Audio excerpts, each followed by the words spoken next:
Muy buenas noches a todas y todos los presentes. Muy buenas noches también a todas las personas que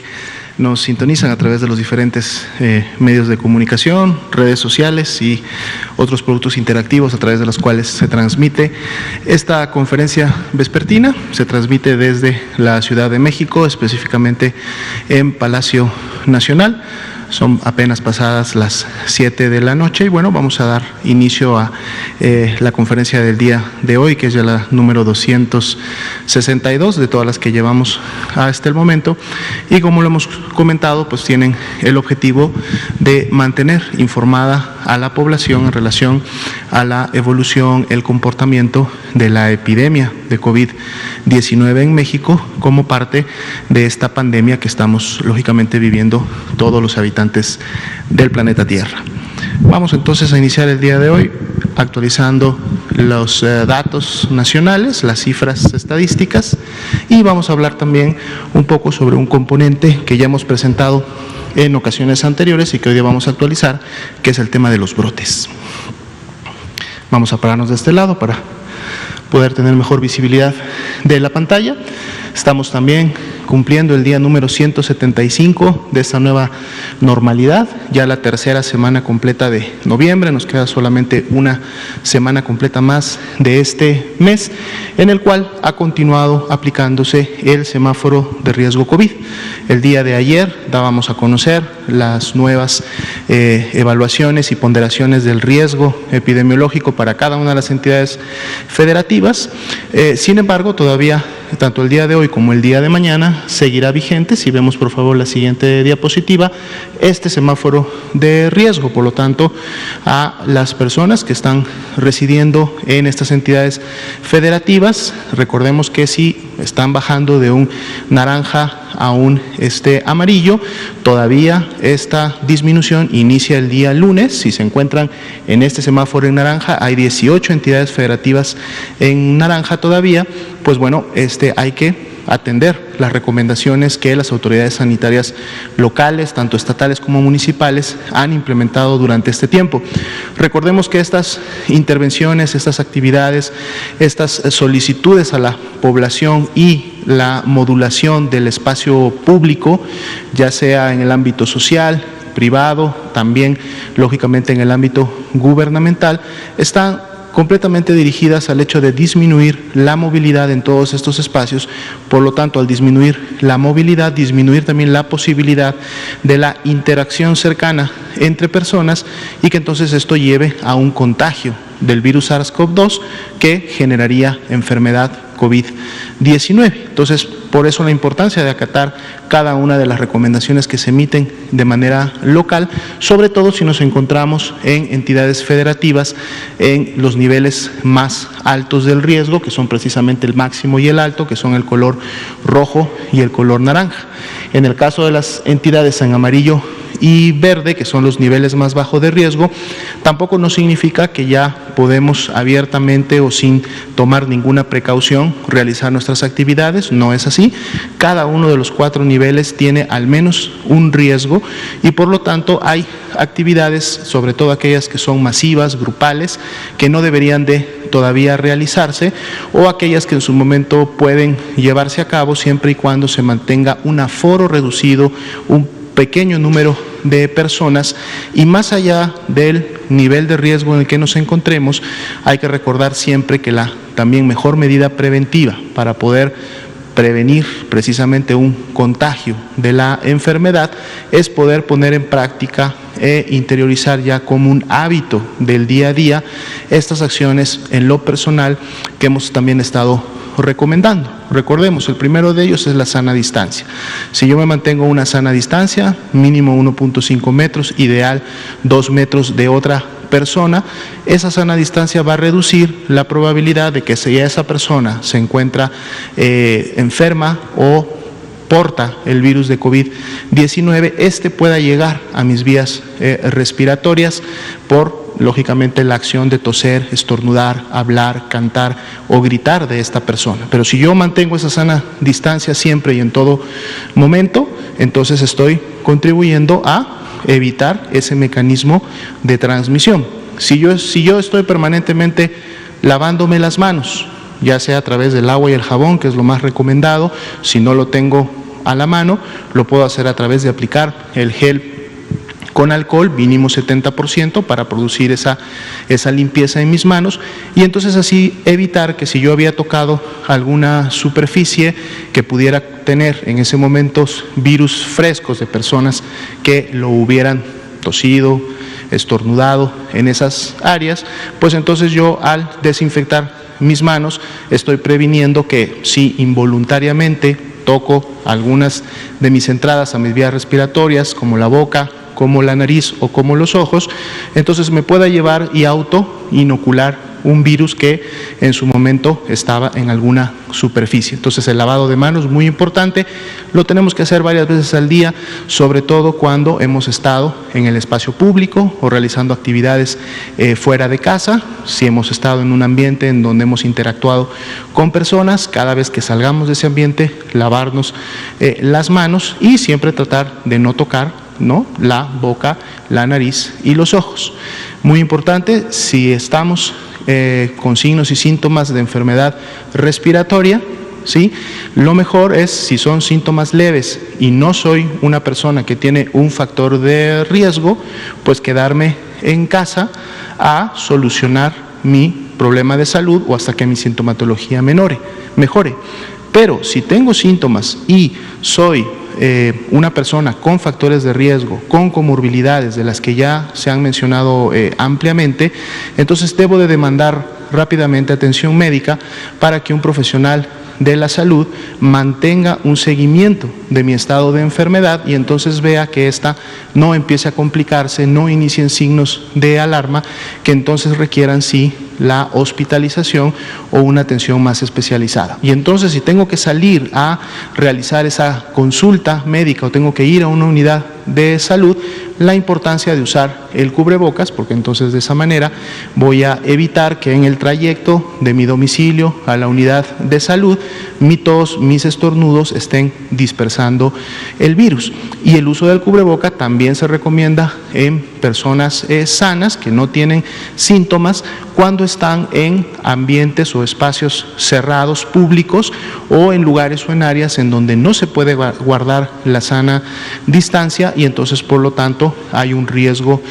mayor de dispersar en su momento los virus. Entonces, estas acciones, si las estamos implementando en nuestro día a día,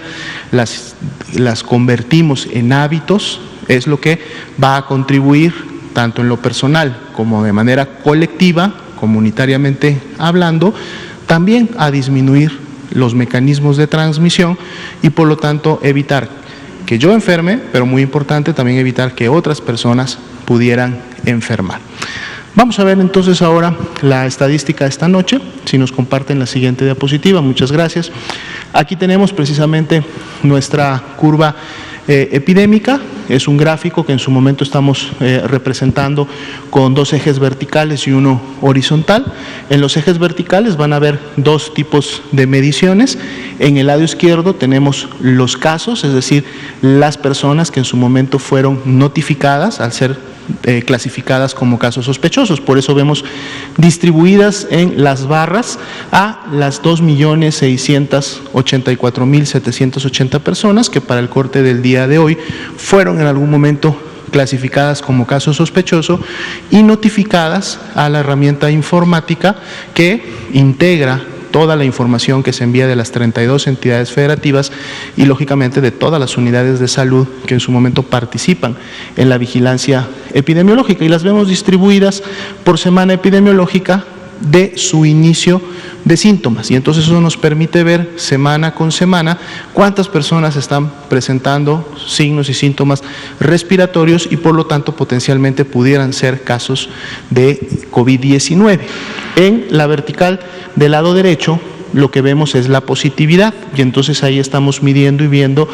el comportamiento de la línea naranja, que es precisamente la positividad para cada una de las semanas epidemiológicas. Le decimos positividad porque es precisamente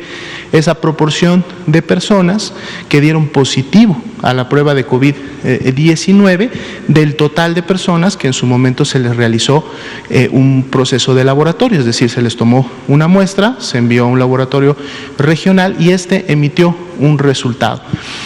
Como podemos ver, durante toda la semana prácticamente habíamos tenido ese porcentaje de positividad en un 42%. Hoy sábado, que estamos cerrando la semana 47, pero la gráfica para la semana 45 tenemos el incremento de un punto porcentual y entonces estaríamos cerrando la semana graficada en un 43%. Mañana domingo estaremos graficando la semana ya 46 y veremos qué disminución o en su momento incremento pudiéramos tener en las diferentes curvas que estamos viendo. Como podemos también notar, en las barras están compuestas básicamente de 4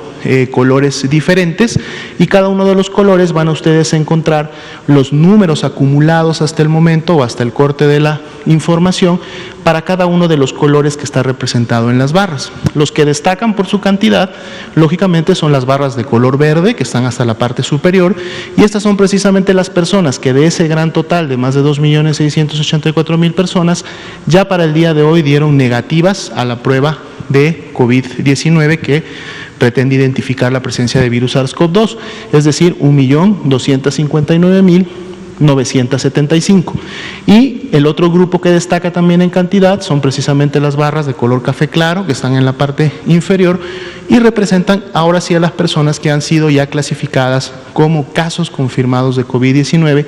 que para el día de hoy serían 1.032.688, y vemos también su comportamiento, es decir, cómo han estado iniciando síntomas para cada una de las semanas epidemiológicas y por lo tanto cómo ha estado evolucionando y cuál ha sido la magnitud de la epidemia en cada una de estas semanas. Dentro de este grupo de casos confirmados, es decir, como parte de este grupo, un subgrupo de los casos confirmados, son las lamentables defunciones que ocurren a causa de COVID-19. Recordemos que estamos ante una enfermedad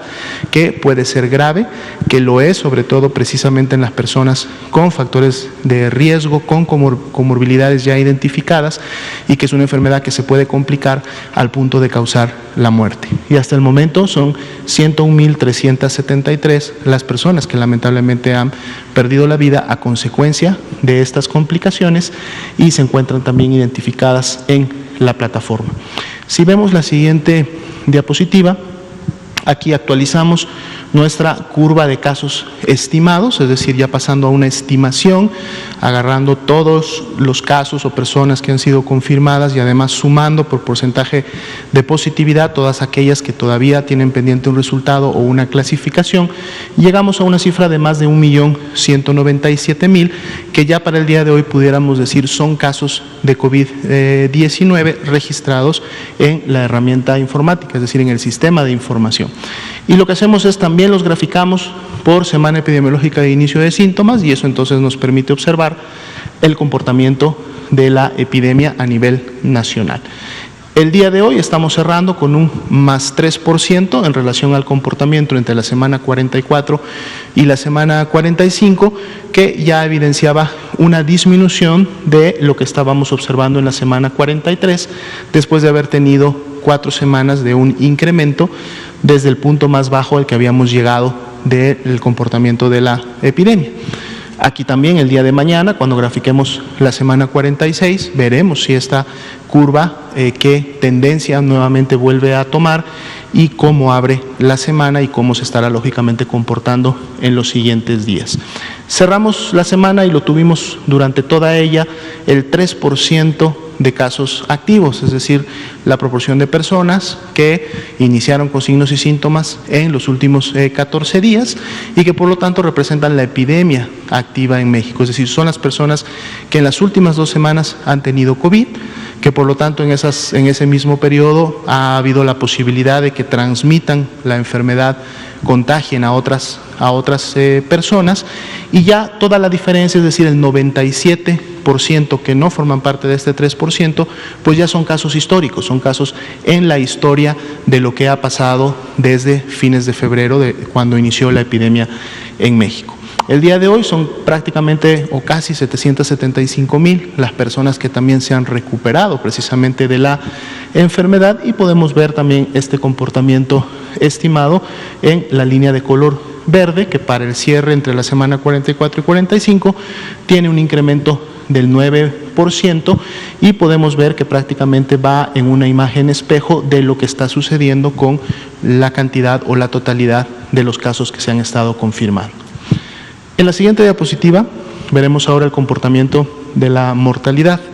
Ya decíamos en la primera diapositiva que el día de hoy teníamos 101,373 defunciones confirmadas. Bueno, estas se distribuyen también por su fecha de defunción en cada una de las semanas epidemiológicas, y entonces para cada semana podemos ver cómo ha ocurrido, cómo se ha estado comportando las muertes por COVID-19. Estamos cerrando la semana 45 en comparación a la 44 y prácticamente a la 43, es decir, 3 semanas en lo que se consideraría ya una meseta. Esto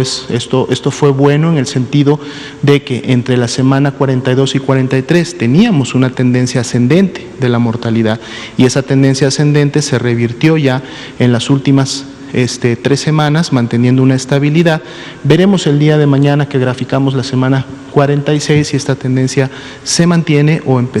podría tener algún comportamiento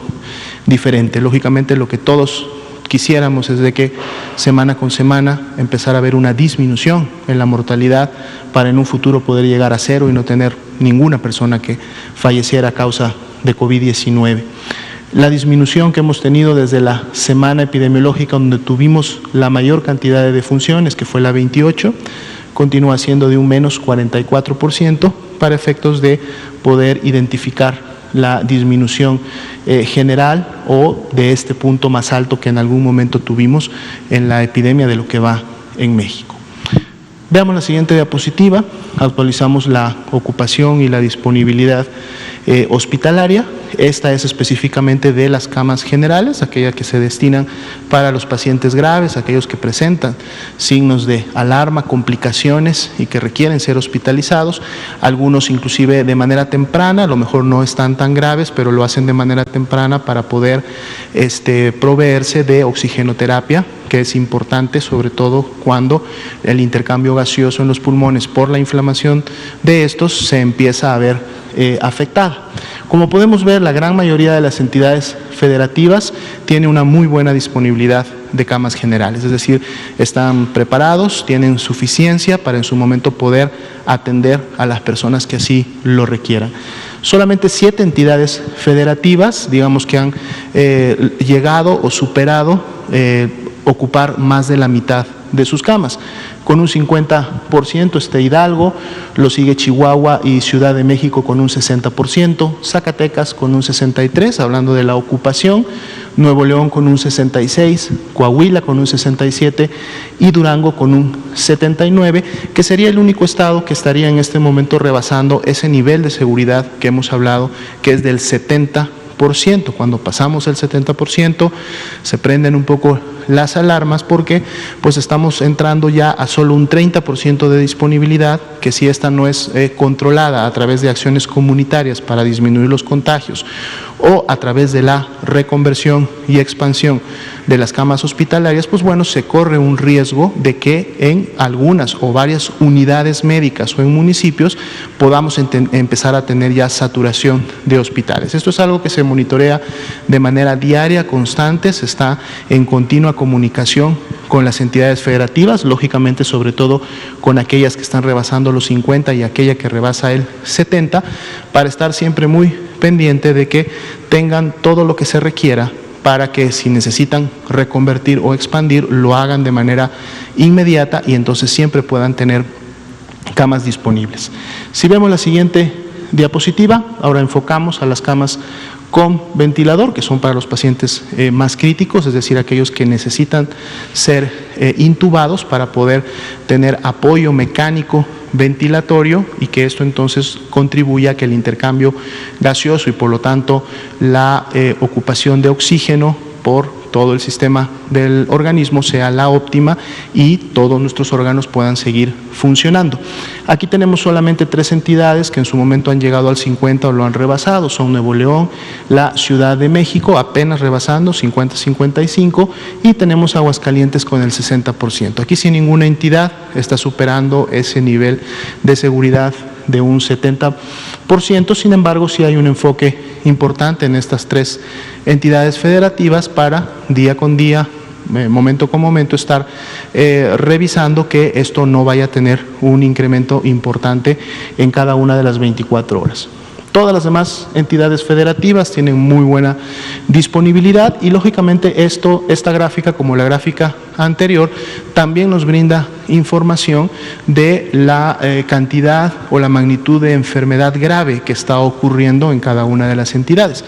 En la medida que se incrementa mi ocupación hospitalaria, ya sea de camas generales o de camas con ventilador, quiere decir que estoy teniendo más casos graves que están demandando este tipo de servicio, y eso se traduce rápidamente en más actividad epidémica y por lo tanto más contagios y más generación de casos. En la medida que vemos entidades que tienen muy baja ocupación hospitalaria, entonces eso también quiere decir que la transmisión y la actividad epidémica de COVID-19 en cada una de ellas está en niveles basales, está en niveles de control, y en la medida que se sigan aplicando las actividades comunitarias, pues lógicamente esto puede continuar durante las siguientes semanas y durante los siguientes meses. Entidades que están, por ejemplo, con las ocupaciones más bajas, de hecho ya tienen 2 o algunas de ellas 3 meses que han mantenido esa ocupación y por lo tanto también una actividad epidémica muy basal. La epidemia no ha terminado, la epidemia continúa, pero las medidas que se han estado aplicando, tanto en los espacios públicos como las que sus residentes, sus pobladores están realizando, pues bueno, están surtiendo efectos en el sentido de que la epidemia se mantiene en un nivel de control óptimo. Vamos a pasar a un siguiente grupo de diapositivas, en donde vamos a revisar, vamos a actualizar una información que ya anteriormente habíamos presentado, que tiene que ver precisamente con la ocurrencia de los brotes por COVID-19. Recordando que de manera técnica en la epidemiología denominamos a un brote, ¿sí?, cuando hay 2 casos, 2 personas, en el sentido estricto de la palabra, que se relacionan entre sí en tiempo, en lugar y en persona. Al mínimo 2 casos, ya ahora que tenemos lógicamente COVID-19 como una enfermedad identificada y circulando a nivel nacional, y pueden ser de 2 casos hasta todos los casos que en un momento se integren en un brote, 50, 500 o 1000, ¿verdad? Eso depende lógicamente de la magnitud con la que el brote se esté presentando. Y los brotes inician su identificación desde que son probables, así como tenemos casos que en su momento son sospechosos, que tienen que pasar por un proceso para poder confirmarlos, los brotes igualmente, pero no se espera uno a solamente tener casos confirmados integrando un brote. Desde que una persona presenta enfermedad respiratoria viral, sea leve o sea grave, y se asocia en tiempo, en lugar y en persona con otra persona que tiene enfermedad respiratoria viral, entonces desde ahí se clasifica como un probable brote y se inicia no solo la atención, sino también el seguimiento para ver si realmente es por COVID. Hasta el momento son 2.849 los brotes que se han clasificado como probables precisamente de enfermedad respiratoria viral. Y la herramienta que se utiliza para notificarlo se llama Notimed, así como el SISVER, el Sistema de Vigilancia de la Enfermedad Respiratoria, es la herramienta informática en donde se notifican todos los casos sospechosos de COVID-19. Notimed, por sus siglas, notificación inmediata, es otro sistema, no es exclusivo de COVID-19, se utiliza de hecho para la notificación pues de cualquier brote sospechoso confirmado de cualquier enfermedad que en este momento está bajo vigilancia epidemiológica en México, pero a través entonces de esta herramienta es que también podemos recibir la información de los brotes de COVID-19. Entonces decíamos, de estos 2.849 son aquellos que por lo menos integraron casos sospechosos, y bueno, podemos ver su distribución en función de la cantidad de brotes notificados para cada una de las entidades federativas. Podemos ver mucha actividad en algunas entidades, como es Hidalgo, con 755, Querétaro con 424 y Chihuahua con 228, y luego la cantidad de brotes notificados, pues bueno, va disminuyendo hasta llegar al estado de Campeche con solo 1. Y esto, lógicamente, hay que interpretarlo teniendo en cuenta que la cantidad de brotes que se notifican al Notimed puede estar, lógicamente, directamente relacionada con la existencia de los mismos. Es decir, mientras más brotes tenga, pues más brotes puedo tener notificados en el sistema. Pero en ese marco no debemos tampoco de olvidar que precisamente el poder encontrar un brote en Notimed depende de la notificación. Por lo tanto, entonces también está inmersa la actividad que la entidad federativa está teniendo. Si la entidad está activamente identificando, clasificando y notificando sus brotes, pues entonces vamos a tener buena información, y en algunas entidades, a lo mejor en las áreas del medio, podríamos tener actividades en entidades que no necesariamente tienen más brotes que otra entidad, sino que representen que están llevando a cabo una vigilancia, digamos, más óptima, más eficiente, en donde están identificando los mismos y los están notificando. Si pasamos a la siguiente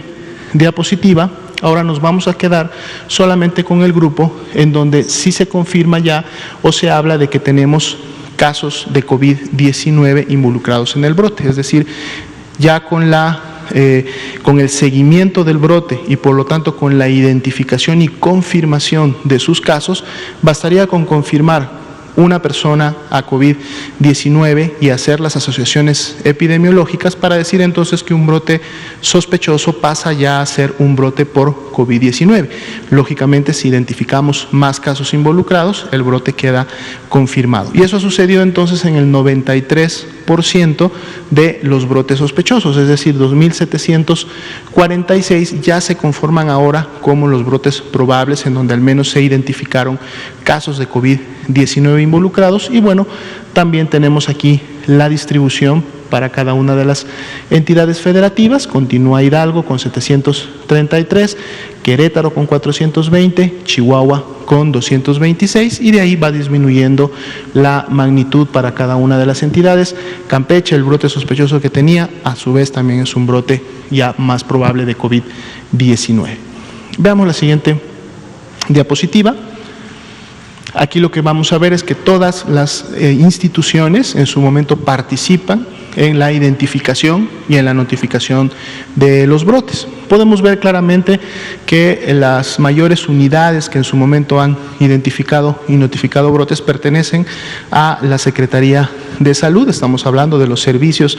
de salud estatales de las 32 entidades federativas, sobre todo por la acción comunitaria que las jurisdicciones sanitarias que dependen de estas secretarías de salud estatales realizan, y esa es una de las razones por las cuales identifican la mayoría de los brotes. Pero vemos también cómo el Instituto Mexicano del Seguro Social, el ISSSTE, el IMSS Bienestar, la SEDENA y otras instituciones en este grupo de 33 también contribuyen a identificar y notificar los brotes.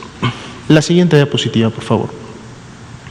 Aquí vamos a ver a los 2.746 brotes distribuidos también por semana epidemiológica, en la cual se identificaron como tal, en la cual las personas que en su momento se congregan en estos brotes, pues iniciaron con signos y síntomas. Y entonces eso también nos permite ver un poco el comportamiento de cómo se están dando estos brotes. No nos permite ver directamente la magnitud. Recordemos que un brote puede estar solamente conformado por 3, 5 o 10 personas, puede estar conformado por 100 o 200 personas, pero lo que sí graficamos aquí es que al menos ocurrió un brote como tal, y por lo tanto para cada una de las semanas. Y vemos para fines prácticos una meseta que inició desde la semana 21, con la transmisión también importante de la epidemia en México, y desde esa semana prácticamente se han venido presentando una ligera tendencia, digamos, descendente desde que llegamos a estos primeros picos importantes en las semanas 19 y 20, algunas caídas que tenemos en las últimas semanas, pero dado que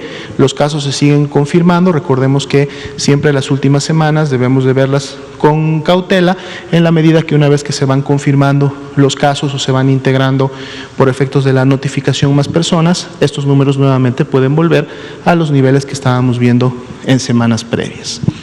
Veamos la siguiente diapositiva. Tenemos los 2.746 brotes, ahora distribuidos por el sitio de ocurrencia. Esto de alguna manera es importante porque más allá de cómo se está presentando, digamos, la transmisión a nivel nacional, sabemos que es un mecanismo, conocemos todos el mecanismo, lo hemos explicado en muchas ocasiones, pero el hecho de identificar que estos casos a su vez están en su momento integrados en un brote y cuántos de estos tipos de brotes por sitio de ocurrencia estamos teniendo, nos da una idea y nos genera hipótesis de en qué lugares, precisamente en qué sitios es donde estamos teniendo la mayor transmisión, porque al decir que tenemos brotes, quiere decir que hay un número de personas involucradas y por lo tanto son sitios o lugares en donde se está eficientizando la transmisión de la enfermedad. Y podemos ver que prácticamente a la cabeza, con muy poca diferencia, tenemos los brotes comunitarios y los brotes intrafamiliares. Ya hay muchos artículos, mucha bibliografía que en su momento ha identificado que el virus SARS-CoV-2 y por lo tanto COVID-19 es una enfermedad que se transmite de manera bastante eficiente y muy rápida dentro de los domicilios. Cuando una persona del núcleo familiar tiene la enfermedad, es bastante posible, es bastante probable que en su momento transmita el virus a la esposa, al cónyuge, a los hijos, a los abuelos, a los padres, es decir, a las personas que viven en el mismo domicilio. Y aquí precisamente podemos ver que los brotes intrafamiliares junto con precisamente los comunitarios, que son estas actividades que se pueden realizar en los espacios públicos dentro de la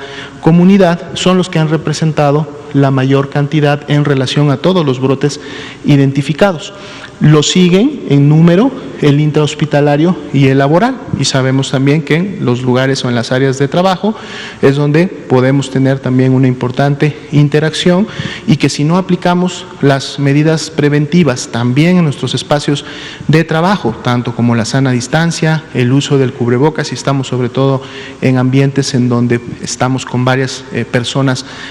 laborando, el lavado de manos continuo, pues vamos a tener transmisión entre los trabajadores y por lo tanto tenemos la presencia de brotes. Los hospitales lógicamente concentran a las personas que en su momento tienen la enfermedad y esto también en su momento puede contribuir al contagio entre las personas que están al interior de estas áreas. Ya hay con mucha menor magnitud evidente en los gráficos y en los números, tenemos sitios como son las cárceles, los asilos, todavía con menor frecuencia los albergues, las guarderías, por ahí salen algunos navíos que fueron a principios de la epidemia cuando se identificaron estos brotes y a lo mejor se identifican también 3 conventos. Como podemos ver, pues son áreas lógicamente en donde las personas mantienen una interrelación, están digamos en un número importante concentradas, llevando a cabo actividades conjuntas y lógicamente pues esto favorece a la transmisión de la enfermedad. En las siguientes diapositivas vamos a enfocar un poco el tema precisamente de los brotes en cárceles. Esto es importante mencionarlo porque dado que son personas privadas de su libertad, hay acciones preventivas y acciones de control que en su momento deben ser específicamente puestas en prácticas al interior de este tipo de lugares. Comentarles que hay un comité interinstitucional que todas las semanas se reúne, esto es precisamente en el marco del Comando Centralizado COVID Federal, y en ese comité está conformado por todas aquellas dependencias e instituciones del gobierno que participan de alguna manera en las actividades de las cárceles, tanto ceferesos como cerezos. Y lógicamente están monitoreando a través de la información que el SINAVE, el Sistema Nacional de Vigilancia Epidemiológica, ofrece, pues se está monitoreando permanentemente qué es lo que está ocurriendo al interior de las mismas y tomando precisamente acciones tanto para prevenir como en su momento para controlar cuando hay un brote ya está activo. Y aquí, bueno, podemos ver un poco la distribución de esos 52 brotes probables que comentábamos en la distribución por sitios. Aquí tenemos las entidades en donde estos se han presentado, están lógicamente graficadas también en el color más rojo más intenso, las entidades donde se han presentado, y bueno, podemos ver así como hay una dispersión de la epidemia en todo el país, pues prácticamente también hay a través de esto la posibilidad de que estos brotes ocurran en muchas de las entidades federativas en todo el territorio nacional. En la siguiente diapositiva, también enfocada a los brotes en cárceles, podemos ver cómo se han estado presentando estos en cada una de las semanas epidemiológicas, este grupo de 52 brotes. Veíamos ya una tendencia descendente importante que se daba desde la semana 24 hasta la semana 40, se volvió a tener en la semana 43 5 brotes a nivel nacional, y posterior a esta o en las últimas 3 semanas se ha presentado solamente un brote, ¿no? Y esto lógicamente es también pues un resultado de las medidas preventivas que se han estado tomando en estos comités interinstitucionales y que además han estado siendo aplicadas en este tipo de establecimientos. Veamos la siguiente, volvemos a la totalidad de los brotes y aquí enfocamos a las personas que en su momento han estado relacionadas a estos brotes. Partimos primero también de los brotes probables. Distribución por edad y sexo, han sido 38.457 las personas involucradas en los brotes, el 53% han sido hombres, prácticamente no ha habido una diferencia importante entre hombres y mujeres, pero donde sí notamos una mayor concentración de las personas involucradas en un brote son precisamente en las edades que están activamente laborando, ¿no? Vemos entre los 25 y 44 y luego sigue de 45 a 64, son las personas que están precisamente en actividad laboral importante, que se están movilizando para poder llevar a cabo estas actividades de diferentes índoles, y entonces esto lógicamente incrementa el riesgo, y lo vemos aquí ya en su expresión, de contagiarse y poder en su momento sufrir la enfermedad y además estar integrado en un ambiente que genera entonces un brote, y estamos viéndolo justo en la distribución. Y bueno, las gráficas o las barras que nos separan a hombres y mujeres vemos que prácticamente son similares en la mayoría de los grupos, al igual que en el total. La siguiente sería la última diapositiva, y aquí vamos a ver ya las personas integradas en brotes que son casos ahora sí confirmados de COVID-19, es decir, ya tuvieron ahora sí una clasificación final, se confirman como COVID-19 y son 24.410, y pues bueno, podemos también verlas distribuidas por cada una de las entidades federativas en donde se encontraban y que además estaban integradas en un brote como tal. Bien, esa sería entonces la actualización tanto del panorama nacional como del comportamiento y la actividad epidémica específicamente en brotes. Tenemos que recordar siempre a la población que la epidemia de COVID-19 en México y en el mundo no ha terminado. Estamos ya inmersos en la temporada invernal, en la medida que las semanas sigan transcurriendo, las temperaturas en México pues van a empezar también a ser más bajas, y esto lógicamente va a propiciar, como lo hace todos los años, esto no es una particularidad del 2020, esto es algo que se vive de manera en el tiempo en relación al hemisferio en el cual nos encontramos, son los meses que más frío hace, que por lo tanto en su momento promueven o en su momento benefician la presencia de enfermedades respiratorias. Entonces tenemos que poner en práctica todas las medidas de las que hemos estado comentando si todos juntos deseamos poder seguir mitigando y controlando la epidemia en México. Vamos a pasar entonces a preguntas y respuestas. Por favor, adelante. Buenas noches, doctor José Luis Alomía Segarra, director del INDRE, Ángel Juan Sánchez del Arsenal. Si me permite un par de preguntas, doctor. La primera es que si ustedes llevan algún indicador sobre las tasas de recuperación, que por lo que se está viendo hasta ahorita, a nivel mundial la tasa de letalidad se ha reducido hasta el 2.38%, y comentaba el doctor Gatell durante la semana que México ya en algunas semanas ha alcanzado como el 3.3 alrededor, no recuerdo bien la cifra. Esto quiere decir que está asociado al número de casos de recuperación y a sus tasas, entonces seguramente, no quiero especular, pero debe de ser mayor ese número de recuperaciones. Y otra pregunta, si me permite, en el caso de la información que circula sobre la eficacia de las vacunas contra COVID, que se ha manejado una eficacia del 90, del 92 y quizá un poco mayor de eficacia, ¿qué se debe de esperar? ¿Hay alguna relación con la esperanza que debe de tener la población sobre su salud, sobre esta eficacia? ¿O esta información es circular para la parte de la especulación, la bolsa, los mercados, para definir el precio de las vacunas, que al final pues van a definir el precio de esa vacuna? Bueno, si me da su comentario. Muy buenas noches, gracias. Claro que sí, con mucho gusto. En relación a los indicadores, que además son indicadores muy relevantes, como la letalidad y la mortalidad, hacemos rápidamente solamente la definición o la aclaración entre uno y otro. Normalmente nos referimos como letalidad a la cantidad o proporción de personas que fallecen de la enfermedad de la cual están padeciendo. Es decir, de 100 personas que en un momento desarrollan y se confirman para COVID-19, ¿cuántas de esas 100 personas lamentablemente fallecen a consecuencia de esta enfermedad? Esa es la letalidad, es decir, el denominador o la base del cálculo son solo las personas que enfermaron,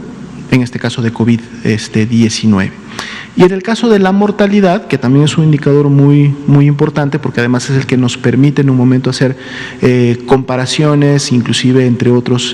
países, tiene que ver con el número de personas que lamentablemente fallecieron, pero ya no solamente del grupo que enfermaron, sino de toda la población, ¿no? Es decir, de cada 100 personas que viven en México, independientemente que hayan o no enfermado, cuántas están siendo pues afectadas y en este caso falleciendo por COVID-19. Pero ambos indicadores son importantes porque nos permiten a través de su medición generar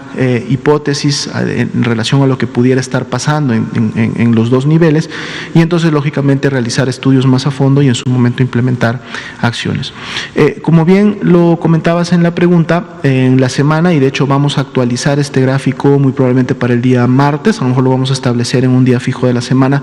para siempre estarlo actualizando y entonces poder, así como vemos todos los días el comportamiento de la curva epidémica, también estar viendo muy puntualmente cómo se comporta la mortalidad y cómo se comporta la letalidad en México. Y porque, como bien lo comentabas, en la última actualización de esta semana precisamente vemos una reducción muy importante de la letalidad. De todo el tiempo que ha transcurrido de la epidemia en México, desde el primer caso que inició y en este caso específico de la letalidad, desde que falleció la primera persona y hasta las últimas personas que lamentablemente han fallecido, la letalidad en México se encuentra por debajo ligeramente del 10%, 9.8% fue la última medición de la letalidad. Pero es importante precisar que esta medición es precisamente para toda la temporalidad de la epidemia en México. Pero lo que sí hemos observado y es muy favorable para la evolución de la misma y además un indicador de cómo se está logrando la implementación de diferentes actividades. Recordemos que para efecto de la letalidad serán todas aquellas actividades o intervenciones que van precisamente dirigidas, lógicamente, desde prevenir la transmisión y por lo tanto que una persona se pueda enfermar, hasta el hecho de que pueda recibir atención médica, sobre todo hospitalaria, oportuna, que siempre tenga el acceso a la misma, que existan profesionales de la salud, equipamientos, insumos que la puedan atender y que entonces finalmente puedan en su momento contribuir a la recuperación. Sabemos que lamentablemente, a pesar de todos estos esfuerzos, hay personas que por su comorbilidad hay personas que por sus factores de riesgo es mucho más complicado y mucho más difícil, a pesar de aplicar todas estas medidas, que se puedan recuperar. Sobre todo cuando estamos ante una enfermedad que actualmente todavía no tiene un tratamiento específico. No hay un antiviral, menos un antibiótico, porque no es una enfermedad producida por una bacteria, es una enfermedad producida por un virus.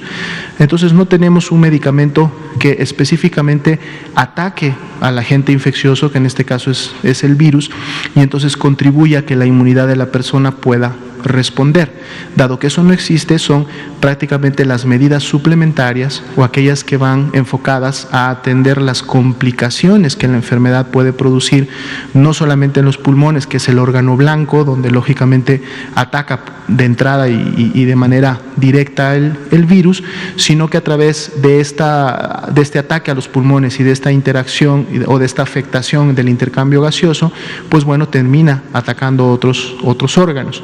Pero finalmente todas estas acciones y poder tener siempre disponible, por ejemplo, una cama de hospital con todo lo que se necesita para atender, pues es una actividad que en su momento debe y va a contribuir a disminuir la letalidad. Y esta letalidad la hemos visto disminuyendo hasta llegar prácticamente a valores de 3%. Vamos a actualizar la gráfica, decíamos, la próxima semana y ver cómo se ha comportado en la última semana. Pero sí, entonces, ¿esto qué nos quiere decir? Que cada vez y cada semana que va pasando, y esto lo hemos visto prácticamente desde que inició la epidemia, si recordamos la gráfica, las tasas de letalidad más altas las teníamos precisamente en los primeros meses de la epidemia. A lo mejor eran menos personas enfermas, pero eran más las que estaban falleciendo en función de ese porcentaje. Pero en la medida que la epidemia fue evolucionando y las medidas fueron aplicándose, las intervenciones fueron llevándose a cabo, la letalidad tuvo una disminución constante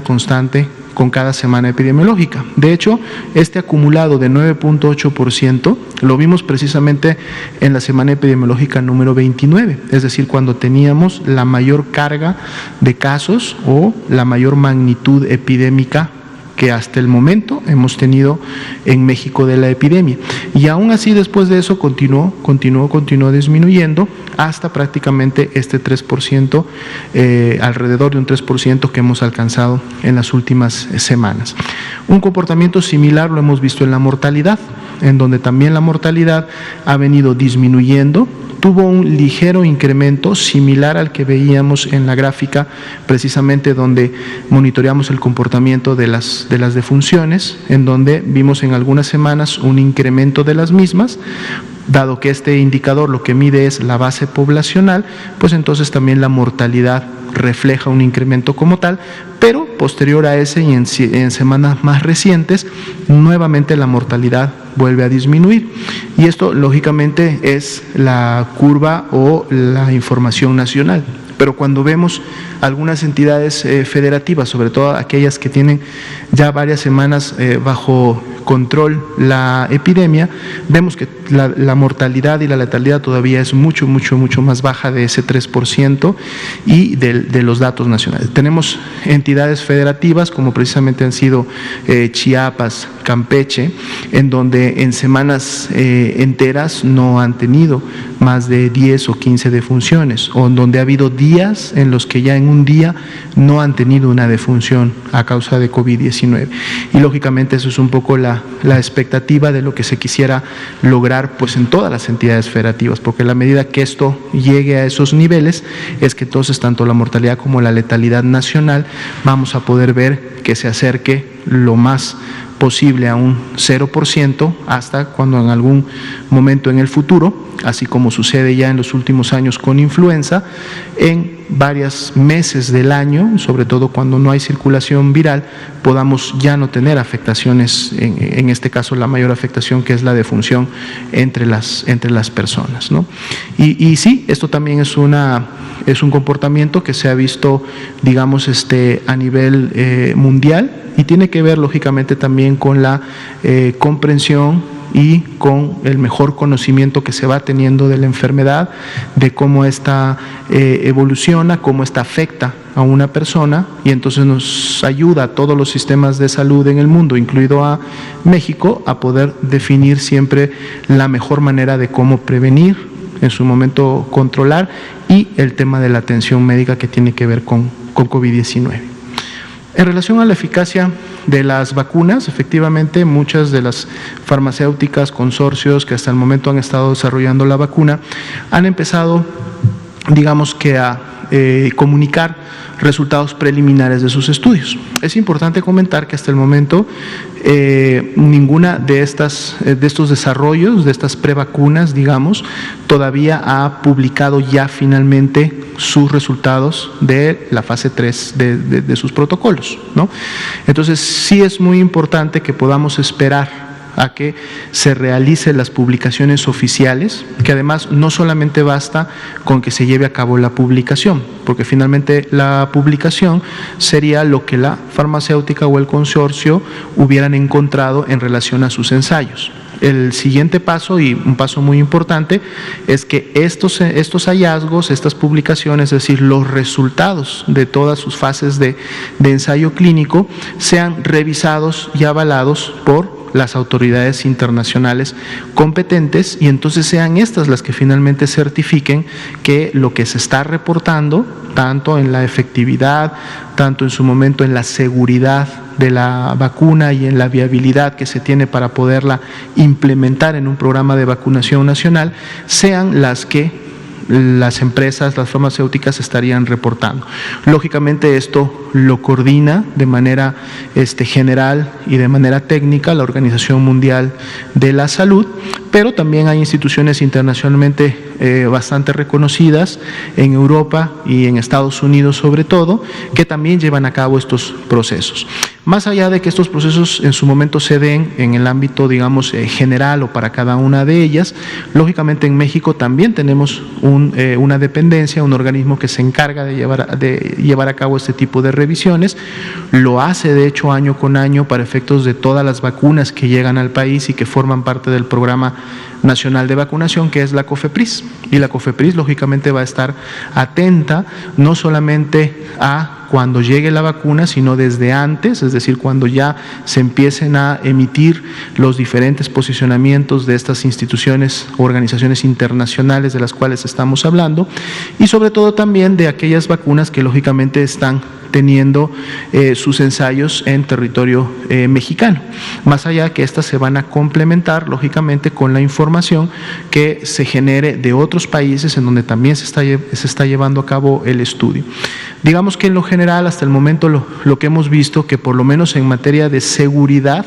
sí han habido eventos aislados para todas las vacunas que en su momento están llevando a cabo desarrollos. Realmente han sido pocos los eventos, digamos, adversos potencialmente o posiblemente asociados a la vacuna que se han presentado.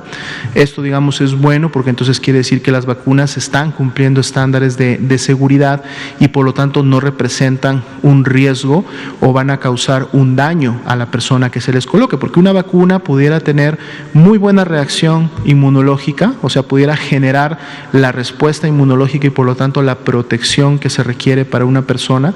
pero esto tiene que ir acompañado de la seguridad, o sea, es decir, no debe de generar ninguna otro tipo de respuesta, o que este otro tipo de respuesta genere un daño a la persona a cual se le está aplicando la vacuna. Entonces, por eso es importante tener la información completa de todo lo que se está en su momento estudiando y dando seguimiento para que en su conjunto entonces se pueda en un futuro, esperemos cercano, tener ya finalmente los candidatos de las vacunas que serán las que estarán disponibles para ahora sí implementarlas en los programas nacionales de vacunación. Lógicamente estamos siempre al día monitoreando toda la información que la OMS produce y estaremos como país y como Sistema Nacional de Salud muy atentos. De hecho, hay una fase de preparación que ustedes ya conocen que inició, que es precisamente haber identificado las vacunas que tienen el mayor potencial de poder generar toda esta evidencia y de poder ser vacunas viables y útiles para, en su momento, sobre todo prevenir los casos graves de la enfermedad. Ese es como que el objetivo, digamos, mínimo que en su momento le requerimos a una vacuna, y por lo mismo entonces México ya avanzó ¿no? Haciendo convenios y contrataciones previas de aquellos principales candidatos que tienen este potencial, y bueno, se estará dando un seguimiento muy puntual sobre todo de estos candidatos para que ni bien se tenga la información pueda ser analizada, pueda ser revisada y estemos lo más listos posibles para poder implementar la vacunación más adelante, pensando que esto será en el 2021. Por favor. Buenas noches, doctora Alomía. Buenas noches. Carlos Ahora del 1+1. Doctor, respecto a la vacuna Pfizer, ¿qué hay respecto a la falta de equipo de frío que se requiere para mantener esta vacuna en México? ¿Será posible que tal vez esta vacuna está fuera del alcance de los mexicanos por esta razón? Muy bien, eso es un componente importante precisamente dentro de todo lo que es el análisis para poner precisamente una vacuna en un programa nacional de vacunación. Una vez que se ha completado todas estas fases en donde sabemos que es eficaz para en su momento prevenir ya sea la enfermedad o la enfermedad grave, que además es segura, que no va a causar ningún problema, que sus costos lógicamente permiten acceder a ella. Uno de los últimos pasos, pero previos a iniciar con la vacunación, es precisamente la viabilidad operativa, ¿no? Es decir, cómo esta vacuna puede llegar tanto desde el proveedor internacional, desde los almacenes nacionales a los almacenes estatales, llegar a una jurisdicción sanitaria y de una jurisdicción sanitaria a una unidad de salud, sea un centro de salud urbano, una unidad de medicina familiar o sea un hospital el que la va a aplicar. Y entonces, bueno, las vacunas que actualmente existen en México, la gran mayoría de ellas solamente requieren una red de frío que ha estado implementada durante muchos años, se continúa fortaleciendo a la misma, pero que básicamente es una red de frío que mantiene la vacuna entre los 4 y los 8 grados, es decir, estamos hablando de un refrigerador normal, comercial, que en su momento se puede adquirir, que forma parte de esta red, pero que lleva a cabo un monitoreo hora con hora y diario de las condiciones para asegurar que la vacuna siempre mantenga la temperatura adecuada. Lo que se ha estado comentando, y de hecho se ha comunicado ya en varias conferencias, es precisamente el tema de que la vacuna que comenta de Pfizer requiere de procesos de ultracongelación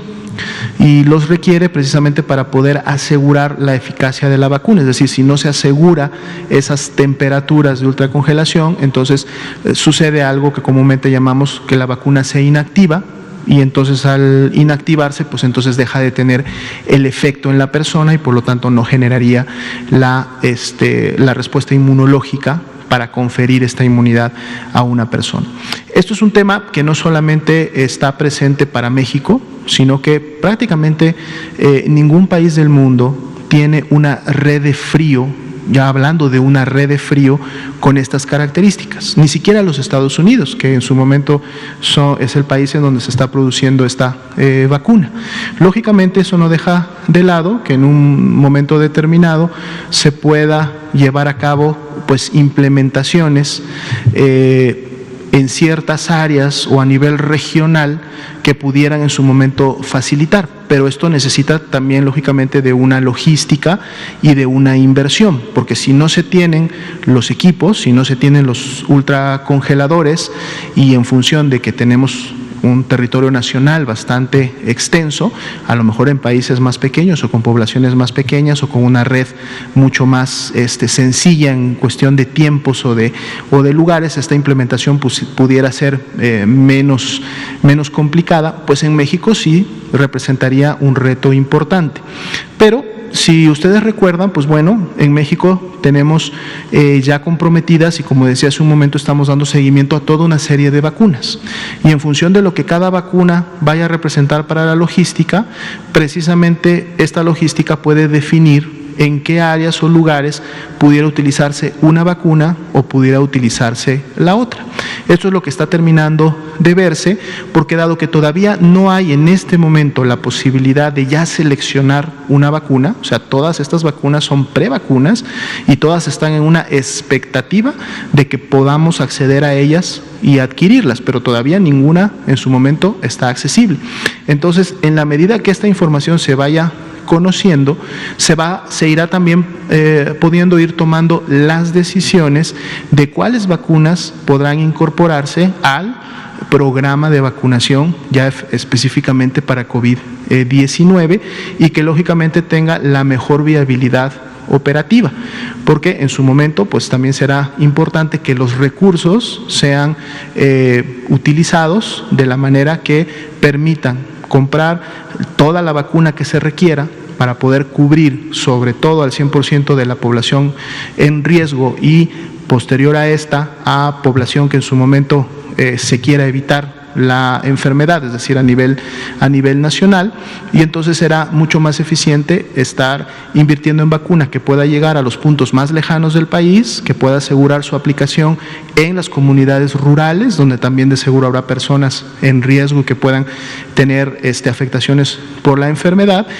y se utilizará para esos efectos a lo mejor las vacunas que pueden llevarse en red de frío normal, pero sin descartar la posibilidad que algunas otras vacunas que requieren de mayor implementación o en los lugares o áreas donde sí se dispongan de este tipo de, equipamiento, pudieran sí entonces utilizarse estos otros tipos de vacunas. Pero yo creo que en la medida que esto se vaya definiendo y que vayamos teniendo ya los candidatos finales de adquisición, pues también estaremos compartiendo con ustedes el programa, la logística y todo lo que llevaría o se llevaría a cabo para hacer ahora sí que llegar la vacuna a la persona que la requiere. ¿Sí? Bueno, pues muchas gracias. Estaremos terminando por el día de hoy nuestra conferencia. Mañana tendremos oportunidad de seguir tocando diferentes temas. Tengan muy buenas noches.